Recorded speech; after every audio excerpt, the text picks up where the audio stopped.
Hey there, you're listening to the Inkinship podcast, and today I have the distinct pleasure of having this very candid, kind of unplugged conversation with Kat Eldred. She is a founder of Why Not Fibers. She creates the most beautiful, deep, rich, saturated, jewel toned yarns that I swear were made just for me. Maybe you'll like them too. You know what? I know you'll love them too. They're beautiful and they just evoke a little gasp when you see them. We have a great conversation about how Kat was raised as a feral child. Those are her words. And we talk about what her making journey looked like, how she sort of fell into a business, how she sort of fell into becoming a business owner, um, the things that she does that bring vibrancy to her life. And we also talk a little bit about the before and after feelings that you get when you've had a house fire. We do go into the loss of that when you lose some pets in that fire and all the things that you no longer own that you used to own and kind of the trauma that can come from that kind of loss. And we just have a rollicking good time. So I hope that you also enjoy taking a listen. Let's get started. You are listening to the In Kinship podcast for makers who crave a vibrant, joyful life on their own terms. Today's podcast is sponsored by Brooks and Camper. Brooks and Camper has a variety of online courses, a beautiful custom bridal blog, and a lovely newsletter that you can find on her site at brooksann.com. That's BROOKSANN.com.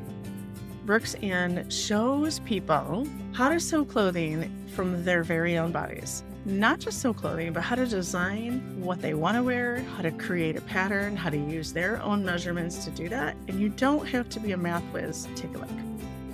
brooksann.com. On today's show, I am honored to have Kat Eldred. Welcome, Kat. Hello. Thank you for having me. So I want to say, I feel like I know you. I don't, obviously. What I know is some of the yarn that you've produced, and I've spent lots of hours working it. I crocheted it into this beautiful little cowl, and I have more yarn that it's going to become probably another cowl, quite honestly, because I do love cowly cape. It's actually more like a capelet. Oh, like a a little, capelet? Yeah, yeah, yeah, because then it like actually covers the back of your neck and the top of your shoulders, right. which I definitely found that to be a more chilly place as I have advanced in my years. Is like I don't want to be strangled by what I'm being kept warm by, but I need that No. warmth. Yeah. And everyone's like, isn't the rest of your body cold? I'm like, no, it's just my shoulders pretty much. But I also feel a little bit like a superhero when I have it on, right? Because I can and I strut around with these tall boots on, and I've got my capelet, and I've got maybe some fingerless mitts because, it does the whole, Gauntlets, you know. yeah, exactly. Works out really well. So I picked up some yarn that you had dyed at probably the tip of the Mint Fiber Fair because it's my favorite fiber fair to go to, It would and make it's sense. in my back door. And I love the colors that you produce. Yours is the booth that every time I walk in, I'm like, God, be still my heart. Oh, that just gives me all the like warm, gushy feelings because like that's exactly how I want it to feel. Color is the thing that is grabbing me by the throat since I started dyeing there. Um, I started a business like almost 15 years ago. I Right. was not intending to go into fiber arts. I love them, Yeah. but I was a crocheter when I was little, and then I decided I wanted to learn to knit, so I went and found a book because anyway, I'm getting off topic already here. I mean, what is the topic? Who knows? Just keep going. Okay, fine. Because I was home educated or unschooled. I was a feral child. Um, yeah, it's true. It's true because like there wasn't structure. Yeah. It was, we're gonna learn the things. And then there were pros and cons to that, of course. And I'm not gonna throw anybody into the bus here. But Mm.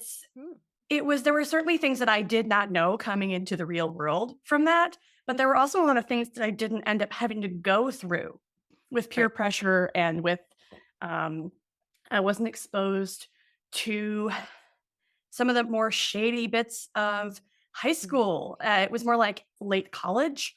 And by late college, I mean the whole 2 years that I went, but that's a whole nother story. So I Right. picked up a book, taught myself to knit. I crocheted at the time, did the whole like teenage hiatus, which I feel like it's kind of like this thing. Mm, Oh, well, I have too many other things to do, like soccer mhm. and boys. And Okay. well, that sounded bad to pursue. How about that? Because I really was a very good girl. Right. Yeah. Yeah, Feral, but good. feral but good. Yes, Mhm. yes. Chaotic good. We'll go with that. Um, so I returned to the knitting in my late teens, early 20s when I was starting to go to college because, Mhm. everyone needs a general ed degree focusing on music and composition because that'll get you a job. Right. Because Yeah. it's not really a music composition and performance degree at the community college, it's a general ed degree. Mm. So 2 years in, I ended up going to work full time instead of doing school because funny enough, you got to pay bills, Oh, yeah, and eat. yeah. That's a good perk. But I was getting back into knitting, but I didn't use patterns. Oh no, no. I was too cool to use patterns, Mhm. aka I was intimidated by them and didn't want to admit it. Right. And that went on until my mid-20s. Like, I was having my second child. I got 2 teenagers, and they're awesome, and also we make each other crazy just like we're supposed to. Yeah. Are they So, feral as well? they're not feral. They are, Okay. free range. Oh, They go to school. They go to an alternative high school here in Traverse City. But, nice. as you say, I digress. Yeah. And I'll come back around to that. But the Okay. knitting, like, it all kind of intertwines because I was a medical transcriptionist working from home, basically living in the corner of our bedroom for about 7 years. Wow. And seeing it, mm, I come across as a very extroverted person, but what I actually am is an intro extro, Mhm. where there's certain pieces that don't drain me, and then there's other pieces, well, I can bring it. I then come home and just done Yeah. and there's nothing left. And my husband used to call that the 6-week rotation. Wait, Um, wait. What did he used to say? it was the 6-week rotation because that's about how long it took me to crash. Right. Because I would just go and go and go until I would crash. So knitting, and then I picked up a drop spindle, and then I rented a shop wheel from a local yarn shop. And after me having it for like 3 days, my husband's like, "If you don't buy that, I'm buying it." And I was like, "Yeah." Oh, He goes, "You're not cheating on your drop spindle just because you're spinning on a wheel."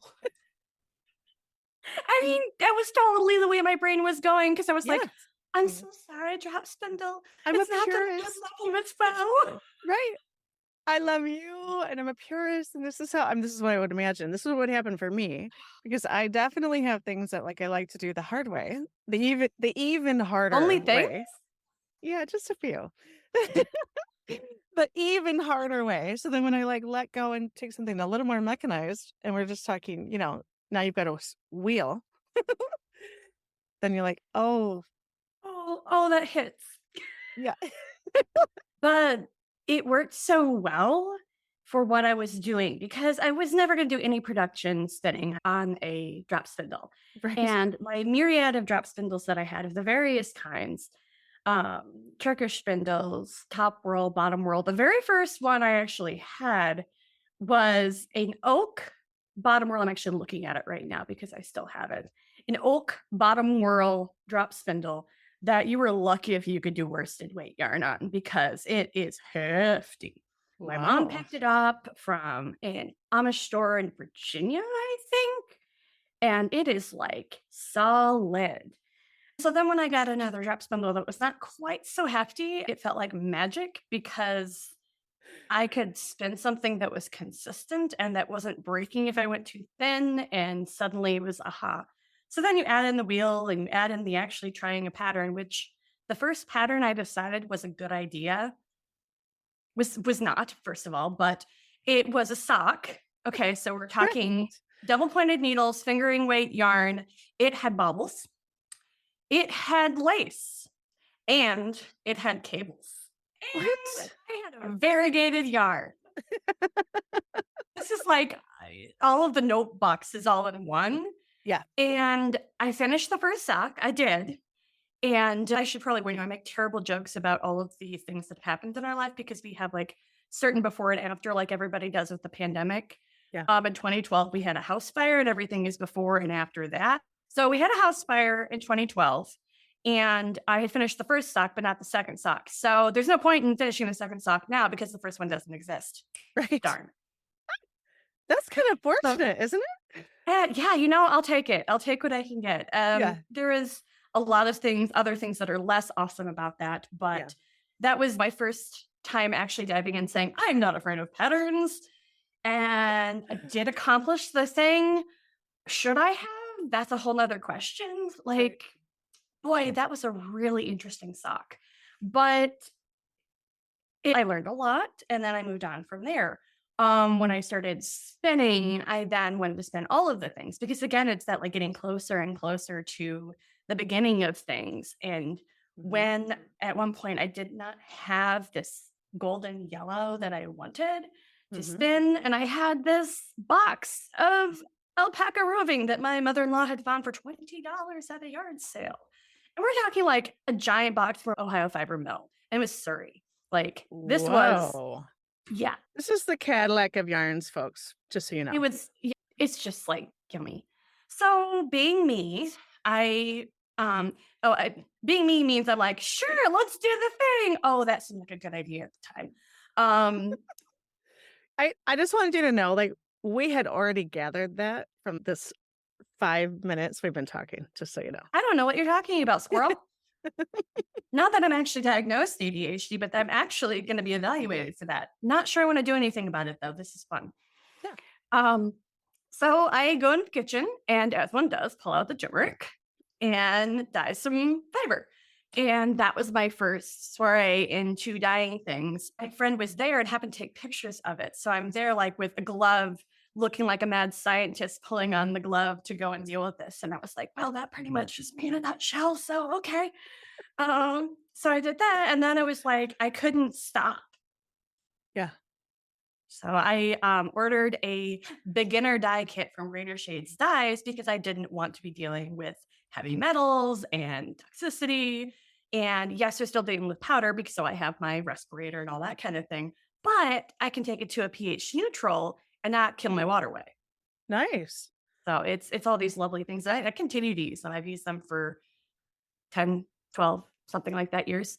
I want to say your colors are like perfect for me, right? They're rich and the ones that I'm drawn to. So then I think that's all that you do is what I'm drawn to. So I don't know if that's entirely true, but they have a depth to them and they have a kind of mm, a I don't know the word I want to say.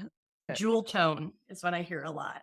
Yes, they are definitely a jewel tone, but they're like a sophisticated jewel tone even. Like jewel tone Oh, is definitely there, but hey. sophisticated is not quite the word I want either. I can't think of the word I want. They're like smoky, for lack of a better word. Or Okay, so almost like a saddened color. yes, thank you. When you use black or gray to bring down a color, it's called saddening it. So like it's an actual official. I mean, it's got that al natural It does. face to it, and like that's what I'm drawn to. So I'm like, oh yeah, because it always makes me happy. Yeah, I do things that other people enjoy. absolutely. And it's got that vintage feel to it too, right? Because Mm, especially when I'm looking at like, if I want to be an extra on Outlander, or maybe just get moved back into history and right. be on I Outlander. mean, you could hit both the different parts of Outlander. You could hit the 60s, the 70s, and the 1760s right now. But I actually stopped watching it. I did too, because I'm like, well, I've read most of the books, but then it kind of gets like, okay, a little monotonous, and you need a little break from it every once in a while, and then you can get back in. How many times can she be rescued? How many times can she be accosted by white men? How many times, can she be assaulted? And like, I'm just like, we we see enough of this in real life. I'm actually kind of done. And I really enjoyed the books, but I just Right. I don't know. I'm sorry, diehards. And I do have that same, I appreciate that. And I do have that same feeling of like, all right, I understand it was a dangerous time. Was it that dangerous? Am I? I mean, yeah.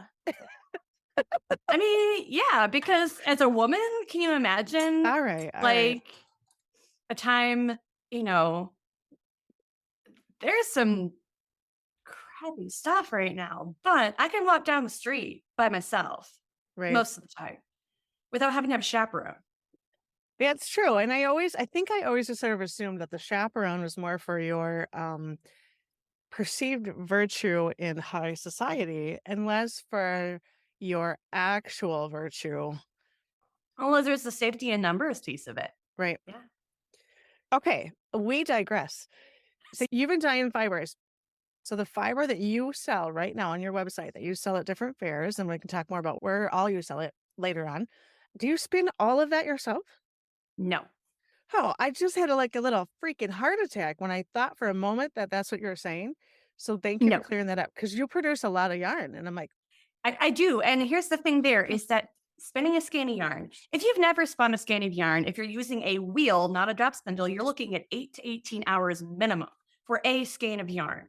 oh my And gosh. if I spun every skein of yarn that I sold, I would never even make a tenth of minimum wage. Yeah. I couldn't sell it for what my time in was. But No. I actually mostly only spin for myself Okay. these days. I work with great mills that do great work. So I have a Yeah. lot of mill spun yarns. I work both with mills that do their own sourcing, and I have mills that I do the sourcing for, get the raw fiber, get all up in the business of it. Mhm. That's a whole story on its own. But the things that I work with, mm, the color is the thing. Like that's the thing that Yeah. grabbed me when I started out with spinning and dyeing the fiber. I spun some yarn. How I actually started selling my yarn was by accident because I had been spinning this skein and it was beautiful. And it was this cashmere silk blend, which means it's Mm. kind of a pain in the ass to spin because it's short stapled. So it was this 3 ply, so like 3 strands plied together. So we're talking a thin, thin one. So I had been spending probably closer to those 18 hours with the skein of yarn. And someone sees me finishing up playing and goes, are you going to sell that? I went, you know what? Yeah, because I don't ever want to touch it again. And so I sold them this skein of yarn. And that Mm. is what started the whole thing. I wasn't trying to start a business. I didn't have a business name. Yeah. I was just all up in doing all of this. And I started doing it. I started selling some of my hand spun. I started selling um, dyed fiber. Like it was all those things. And at one point I was making and selling because we all kind of go through that. Yeah. And some people keep doing it and like kicking ass, like not to throw any shit on people home making things because those handmade items, I mean, I only make for samples for my business. Mhm. Or someone said to me once that I thought this was brilliant. Knitting is like sex. If I love you enough, it's free. And if I don't love you enough, you can't pay me enough. And I was like, whoa, Oh. mind blown. And I'm like, well, I mean, I'm not quite that like cut and dry about it, but that was pretty damn good, I thought. Yeah. And now a quick word from our sponsor. Today's episode is sponsored by Brooks and Camper. Brooks and Camper has an online course that you're going to want to take. If you have an interest in sewing clothing for the body that you have, and you have found the process of working with commercial patterns to be frustrating and confusing, you're going to want to check out Brooks and Camper. She has a business teaching people how to create patterns based on their own measurements. There's no formulas, there's no industry standards. It's purely based on what you like in your own body. Takes everything out of it. This isn't sewing patterns for your niece and your nephew and your dad and your brother. This is sewing patterns specifically for one person, you. You begin your journey with Brooks and Camper by taking her course, Skirt Skills. And then after you've completed that course, you are invited to take her tops course and or her pants course. Her website is brooksann.com. BROOKSANN.com. I'm so excited about all the things. And Right. which is part of why Not Fibers is called Why Not Fibers. Because I'm always like, sure, why not? And my friends and my family, when I was trying to come up with the name, they're like, oh, Kat, you have to call it this because it is what you always say. And I'm like, yeah, occasionally followed by it seemed like a good idea at the time. Right. Right. Huh. What could go wrong? So Yeah. many things. Yeah. But some of those things that go wrong, I actually have a colorway called And Then Something Went Terribly Wrong. And it is another color that every once in a while breaks in a way that I don't anticipate. Yeah. So, for those who have not done any dyeing, the dye powders will sometimes dissolve perfectly and do everything they're supposed to do. And sometimes they'll interact in weird ways and just like break into other base colors that they're made up of. And that is the color that I called and then something went terribly wrong because when it comes out bright, it is this fabulous patina green that's got like that little bit of warmth to Mhm. it. Like, you know, Yeah. when it doesn't, it's all streaky and has bright greens over here, a little bit of red and orange over there. And I'm like, that's really cool. That was absolutely not what I was trying to do. Now I get to re-dye it. I have a question for you about dyeing. I'm drawn to just Okay. solid fibers. I like solid colors, and for the most part, all my clothing is solid as well. Like, I like, funky earrings that are not solid. But when I'm wearing clothing, because then I can mix and match in this different way. Anyway, I've never really drawn to variegated yarns, and I'm not really drawn to hand dyed yarns that are so popular right now that are like piece. I don't know what it's called though. Is it variegated? They're all different colors. Like they've dyed them in some kind of a vat, I'm guessing, and they've dyed them individually to get this hand-dyed look, but it's not solid, it's multicolored. Are you also drawn to solids? I am. I find them very knittable. And the Yeah. thing is that there are certain patterns that I will knit in variegated yarns. I very rarely dye variegated yarns. Every once in a while, because I can't help myself, I do. But there's usually a very specific thing in mind for it. I have one called Newt's Commander, which that's got a whole connotation now, but it's this great like teal and gold and Ooh. silver. Yeah, oh, it's really pretty. They play really nice. And a part of it for me is the color repeat, how it Yeah, works. right. Okay, if I'm doing a variegated, I'm not usually doing a half and half of a skein. But if you look at a skein any of yarn that looks like kind of like a circle, I don't do just half and then half because for me that ends up pooling weird, which pooling is when you are knitting or crocheting or weaving and the color pulls together in a certain way. And I kind of like to break things up a little bit because I Yeah, want it to not. I, every once in a while, there's a skin that I'm like, I love that. I don't know if it'll look like clown barf or if it'll look and there are ones that I love that I thought would look like that, and then I knit them up, and I'm like, oh, yeah. okay, I can get behind this. But I am mostly a tonal dyer. I am Mhm. mostly a tonal knitter. I do some color work. Usually it's tonal yarns together, Yeah, but I like to do that layering. I definitely have a particular set of color hues that I end up yeah, wearing. I love green, all the greens, but I definitely tend towards the warmer tones. So you're not going to see me in a ton of blue green as much as I love it, and I do love it. What I feel confident is in your moss greens, in your chartreuse, in your mauve, those really mhm, great kind of like to play together colors. yeah, And I pretty much can put together your fall maple tree walking down the sidewalk. Like that's kind of me in a nutshell. Not to say that I don't break out and do other things every so often, yep, but I do tend to have fewer patterned things in my clothes. mhm, I do definitely go towards tunnels. I do find them more knittable for myself. I will pair them with yeah, other ones because I sometimes like that pop with the speckle or with the variegated or with whatever self striping like that. I find really fun. Now, the biggest thing for me with dyeing them or with not dyeing them really, is that if yeah, I want that, I have my favorite dyers and I go to them right, and buy their yarn yeah, because that's what they do really freaking well. And I have the thing that I'm really good at, which is that rich saturation that's got a deep, like underbelly of earth tones. yes, And like that's like just pulls me in. And that's what I brought back to again and again with it. yeah, And there's along with that whole weird making thing, there's also a weird like, oh, well, you just dye the yarn. And I'm like, oh, just stab me right in the heart with that one. That's my yeah. soul. I made this and I'm like, please love this as much as I do. And like that's kind of all of it. But then, I'm also I wonder what would happen if I put this color with it. I would consider myself a pretty beginner dyer, although I've done some work with natural dyes and I've done some work with porcelain dyes and things like that.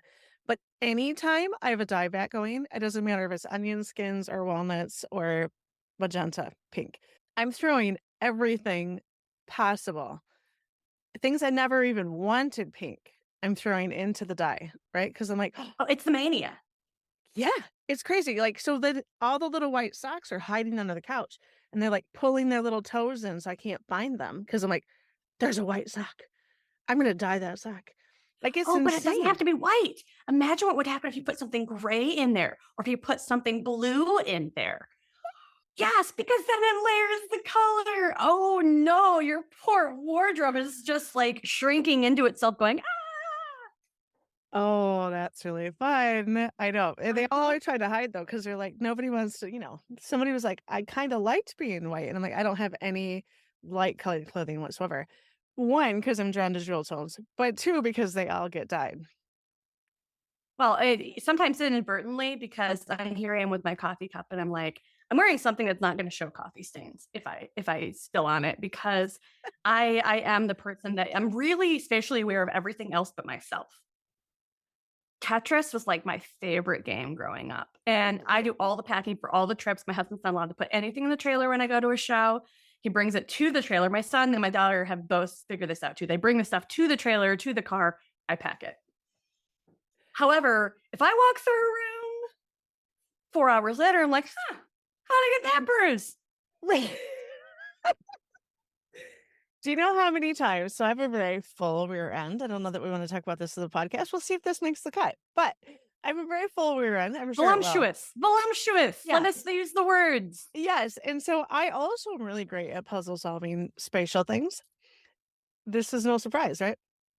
But do you know how many times I like knock things off of tables with my rear end? Because I'm like, oh, I didn't have enough room to go through there. How is that possible? So, I get it.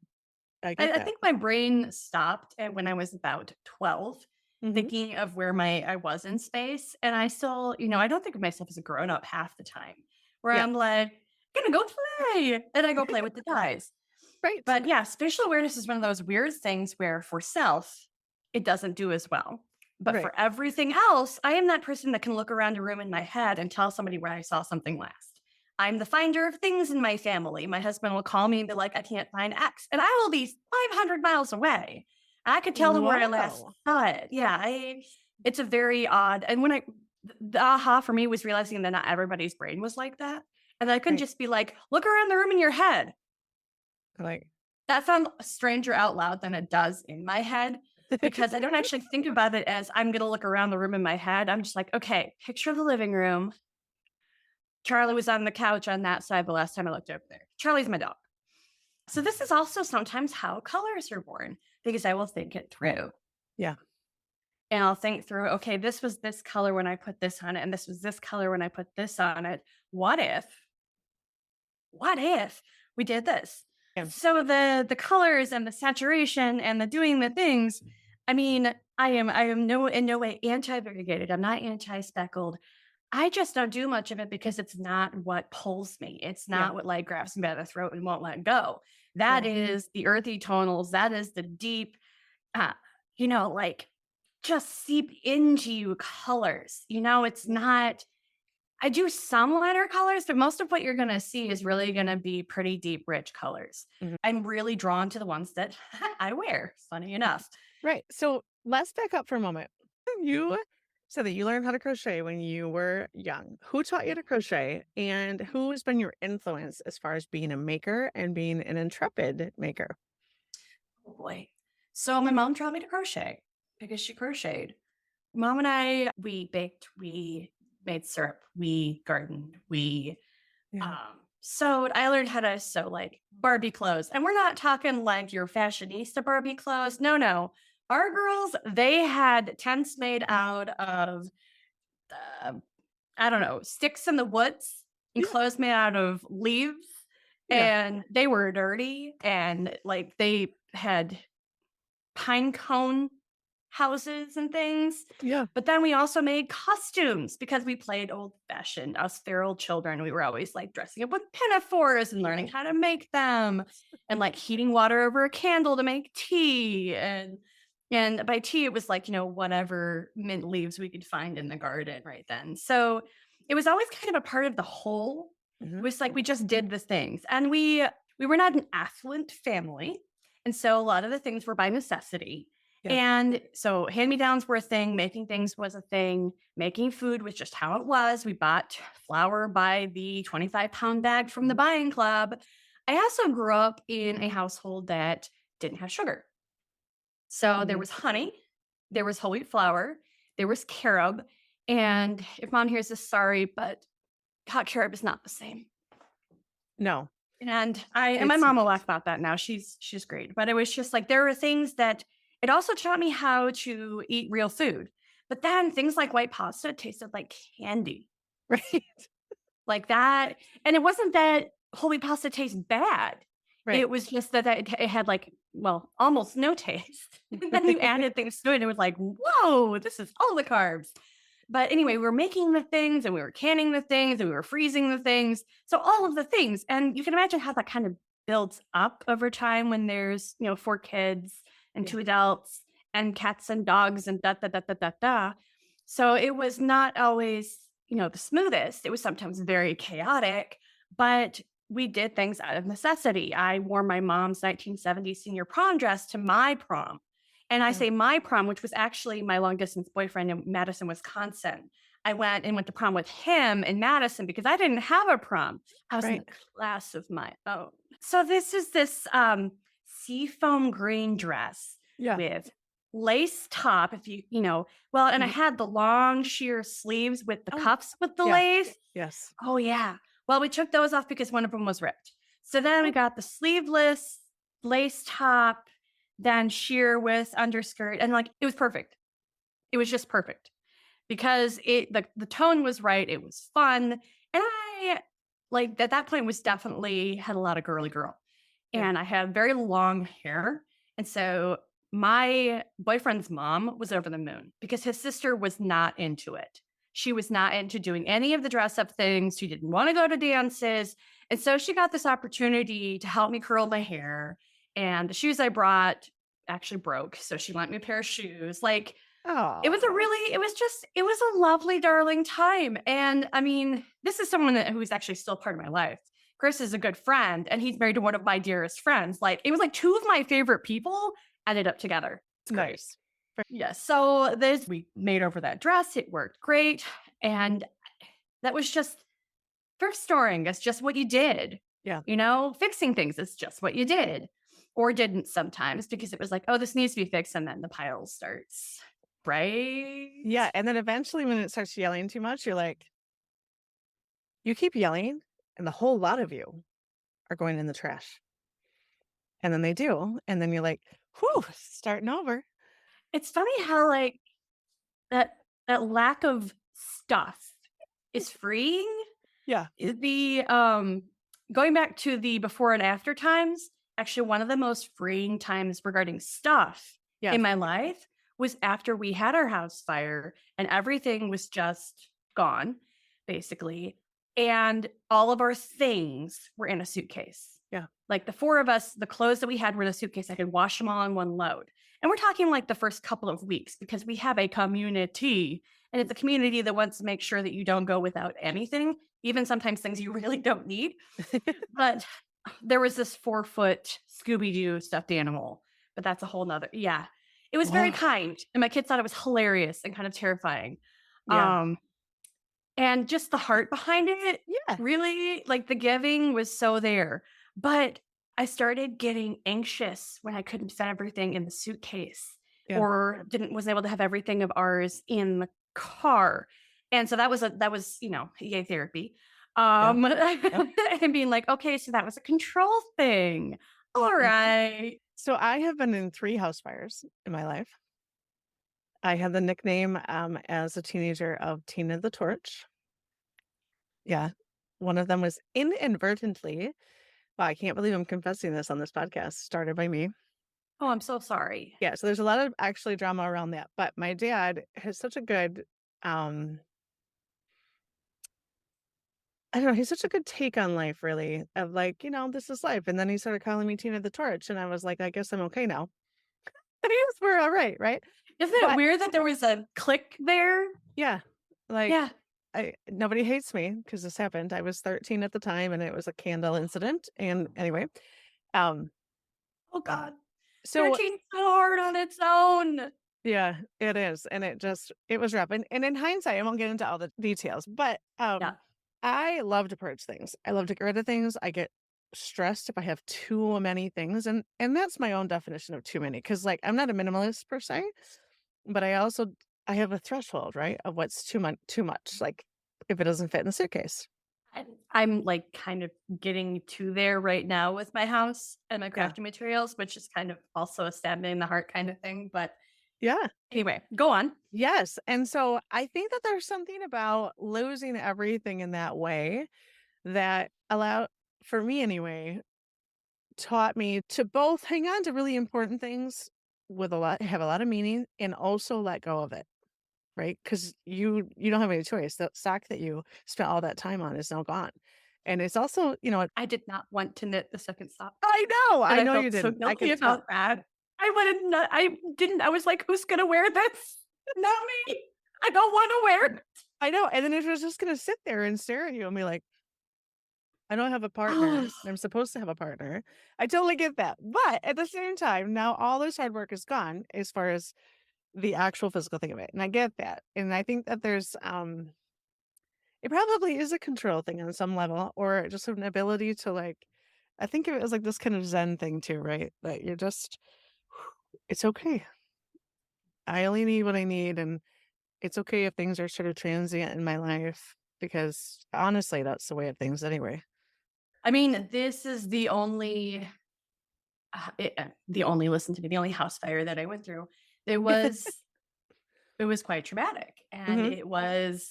um, it changed a lot of outlooks on things, Yeah. and it took a lot of time because we're coming up on 11 years since then, and it took a lot of time and a lot of therapy to, Yeah. like, disassociate that feeling of responsibility Mhm. um, for the living things in my life that we lost. Right. So, Right. everything else was just stuff. Everything Right. else was just stuff. There's stuff that I am sad that I no longer have. There's stuff that I still say, "Oh, I think I have." Oh, wait, no, that was in the fire. Right. But the thing that took the most work was to be able to talk about our pets, to be able Right. to talk about things. And my kids will ask to see pictures of them because they were 2.5 and 5.5. Right. They were little. All of that work is not feeling responsible for them losing their lives. Right. And that is huge. And, this might be pretty heavy, but it's like, it's real. This is life. This is It what is. happens. And It is. sometimes death. And I am so glad that we got the time that we got with them. I'm so glad that we knew enough about ourselves to make sure that when we moved back into the house, because we moved back into the house after they gutted it, Right. it did not burn to the ground. There was a flat roof on the house that the peak was put on top of. That flat roof kept it from burning down. Sometimes I kind of wish the whole thing had burned down because then we could have started fresh because there's like a weird twilight zone. Yeah. I'm standing in my house. It looks completely different. And I look out the front door and everything looks the same. For years of that, I said, I can't live here anymore. Right. And we moved. And I mean, there's a lot more to it than that. But like those pieces, when we moved back into the house the following March, because it was in July and then it was March by the time we finally were able to move back in, we got a dog. And we knew we were getting this dog. This was a dog that um, the owner was passively looking for a new home for him because he was traveling so much. And he had to travel because his girlfriend at the time was in the hospital downstate. And Charlie, our now very old man dog, was living with this very old boxer that did not want to play and did not want to do anything. And he was a young dog that all he wanted to do was play frisbee. Yeah. And so we met Charlie. My husband fell utterly in love with him. Because my husband, he's not a little dude. He's like, I mean, I'm short and he's not as short, but he's like got the big red beard, broad shoulders. He's definitely your lumberjack kind of dude. Yeah. But he is like, turns into a gooey mess when it comes to animals. And so Charlie, he left and he was like, I really want that dog. I want that dog in our house. But we weren't moving yet. We weren't moving for several weeks. So we talked with the owner of the dog, the caretaker of the dog. Goners feels so weird because that feels like a thing rather than a living thing. And he Right. was the type of person who was like, I love this dog, and this is not fair. This is not fair. And so Charlie came to live with us when we moved back into the house. And I was still working as a medical transcriptionist at the time. So I was home all the time. Yeah. So Charlie bonded with me, which was never an issue. That was not a thing with Steve because he loves everybody almost as much as his frisbee. It was this thing where we knew that we needed to have pets, that we needed to have animals living with us because that was going to be the biggest healing thing for us Yeah. was to take that leap and love this being that was not going to live nearly as long as us no matter what happens and Right. do it anyway. Yeah. So, Right. and that we got cats because that was a thing is we'd always had kitties and my son lost his first cat. And so we still have the cats.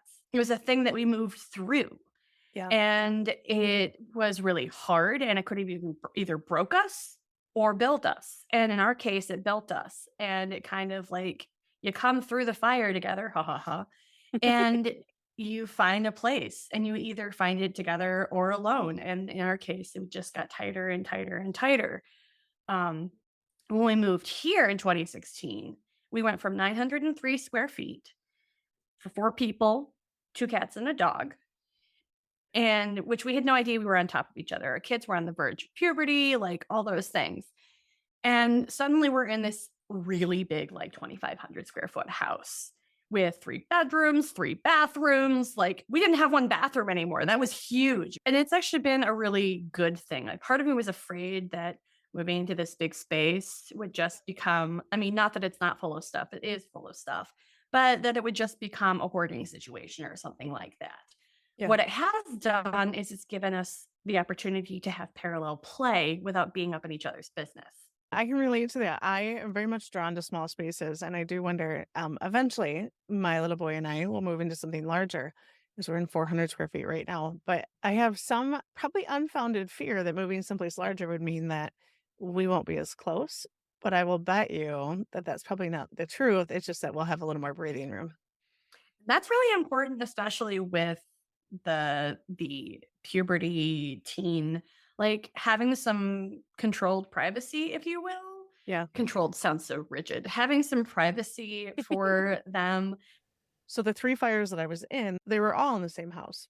And finally, the third time, the house burnt all the way to the ground. So apparently, the house wanted to burn, right? It was done. It was done, right. There is a loss, and I wanted to acknowledge that, and I wanted to acknowledge that, like, the thank you for the story that you shared with us and sharing how that made you closer knit and sharing the process of grieving that, especially when there is a loss of life in that fire. Is there anything else that you do in your life other than this passion, which is just like palatable, that you have for color and dyeing yarn and your business? Like that is just so beautiful to see. Do you make in other ways and do you have other things that you do sort of on the daily basis that brings vibrancy to your life? Oh man. Now, that's a loaded question Hmm. because as I mentioned when I was growing up, that has kind of come forward into where I'm at now. Yeah. I garden like a fiend. Yeah. I actually have lettuce growing in the basement in our utility room right now. That will be like next month will be our dinner lettuce. And just to let people know, we are recording this podcast in March in Northern Michigan. And this is the second year I have done the lettuce farm is what we have started calling it, where I start seeds so I can have something green, have the light, and then something fresh and green to eat. And it was like my Prozac last January, February. It Yeah. was what got me through. And so I started doing that again this year. I have a big outdoor garden. I love to cook. I Yeah. love to cook. I love to make pasta from scratch. I love to make sauce to go with that pasta from scratch. I freeze tomatoes so I can then cut them up, slide off the skins, chop them up, cook them down, add a bunch of onions, add a bunch of garlic. You know, you've got your olive oil base, you've got your butter base. Anyway, clearly another rabbit hole. I love to cook. I love to sew. Yeah. I have done haphazard garments most of my life, less haphazard garments in the last like 5-10 years. More than that, 15. I started making wrap skirts years ago and I would wear those. Now I tend to make more tunic style.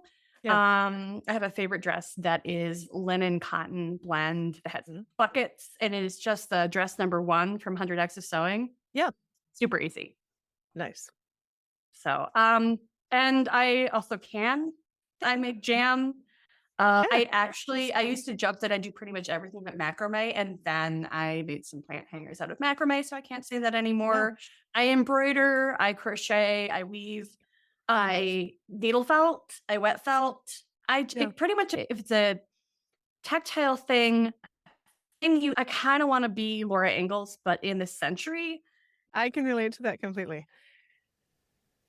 The question I like to ask all of my guests is, what do you wish people knew that you think that they might not know deep in their hearts? The thing I try to tell myself and I tell my friends is that you're enough. You're enough. And what you're doing is beautiful. And there's no just. You are not just anything. You are something. What you're making is real. It's not just dinner. It is a titillating taste bud experience. It is something that you have done with your own hands. And that can be throwing pasta out of a box into a pan. That can be taking sheets out of the dryer and putting on a bed. This is a radical act of loving. Like everything we do is from us, taking a step forward, making a song. I'm a musician. There's another whole other rabbit hole. Really just that, and like I struggle with this. And talk to yourself at least as kindly as you would someone you don't like. Our internal voices can be toxic. They can just be cruel and they're full of shit. And it's really hard sometimes because we see all the bits and pieces. And those bits and pieces are part of you too, and that they're necessary. Yeah. So Thank you, Kat. thanks for having me. Now I'm going to cry again. I have thoroughly enjoyed this. If folks would like to find you online, how can they do that? Where can they find you if they want to find out more about you? I have a website. It's whynotfibers.com, and that's WHYKNOTFIBERS.com.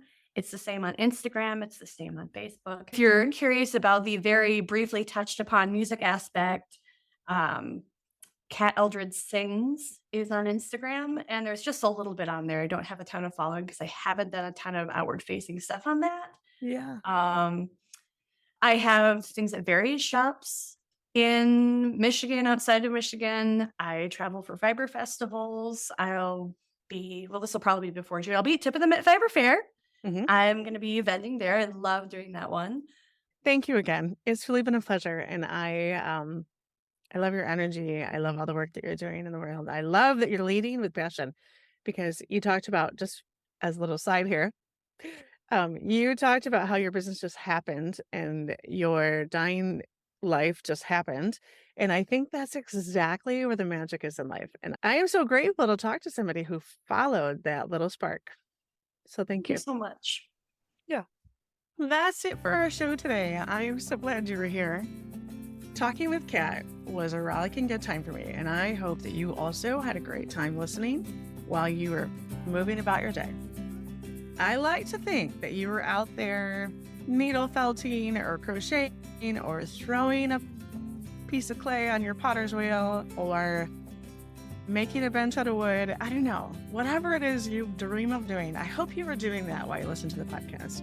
But I'll tell you the truth. Like if you were simply driving your kids to school and you listen to the podcast then, or taking a walk around the treadmill, I'd be happy with that too. Because honestly, I am so grateful you're here listening. And if you're anything like me, podcasts often come into my life when I've got some time in the car, most often. Or I sometimes use them as a little reward. Like, okay, if you go for a hike, then you can listen to your favorite podcast, but you don't get to do it until then, right? It's a little incentive for me. You may not need that in your life, but that helps me to really pair up two things that I actually enjoy doing, but I sometimes don't make the time to. And I get to pair them, and it's like this sweet little twofer. Anyway, I digress. If you like this show, will you jump on your favorite podcast listening app and subscribe to the show? And while you're at it, leave me a review. All right. Have the best day. Today's podcast was sponsored by Brooks and Camper. You can find out all about Brooks Ann's online courses where she teaches you how to create sewing patterns for your own body. But not just create them. Dream about them, design them, draft the patterns, sew them up, and have a community while you do it. You can find out all about her skirt skills course, which is the beginning course that you'll need to take with her, at brooksann.com. That's BROOKSANN.com. You can also read about her custom bridal sewing journey and her journey as a maker. She's got an amazing story, and it's very fun to read, and she does a great job documented. So check out her blog and jump on our newsletter while you're there.